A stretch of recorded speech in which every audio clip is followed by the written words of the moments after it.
नमस्कार पुष्पा ओडिया किचन रे आपण समस्तंकु मो तरफरु अनेक अनेक स्वागत। आज मु आपण मानक सहित शेयर करिबी देसी चिकन कषा। एई रेसिपी को केमती तयारी करछि चलंतु फास्ट रु लास्ट जाय देखंतु। प्रथमे चिकन को भलो भाबरे धोई दबा, परे कढ़ाई रे अल्प तेल देई दबा, थिरे तेज पत्र जीरा देई दबा, तापरे कटा प्याज देई दबा। प्याज को गोल्डन ब्राउन हला पर्यंत भाजी नबा। तापरे एपटे मसला प्रिपेयर करी नबा। एथिरे अदा रसुण पियाज को मु ग्राइंड करी नेछि। पियाज ब्राउन हला पर्यंत भाजी नबा। तापरे जो पेस्ट मसला करिथिलु ताकू सेथिरे दे दबा। बंधु ध्यान देबे मसला भाजिला समय रे गैस रो फ्लेम को लो टू मीडियम रे रखिबे। मसला अल्प भाजी नेला परे सेथिरे गोंड मसला ऐड करी नबा। मसलाटा केते सुंदर देखा गलानी आ कलर भी चेंज हे गलानी। मसलाटा भलो भाबरे भाजी हला परे सेथिरे देसी चिकन को ऐड करनेबा।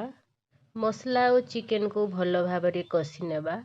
मो प्रोसेस रे आपण माने भी थरे ट्रायल करंतु, बहुत टेस्टी लागिबो। भलो भाबरे कसी हला परे सेथिरे ढांकुणी देकी 5 मिनिट पर्यंत छाडी देबा। 5 मिनिट हला परे देखंतु कलरटा केते सुंदर देखा जाउछि। देखंतु केते सुंदर देखा जाउछि आ चिकन रो तेल भी छाडी गलानी। देखंतु केते सुंदर देखा जाउछि। आपण माने या को आम देसी चिकन जो रेडी आपण माने खाई परिबे। एई भली उपाय रे आपण माने भी चिकन कषा थरे बनांतु।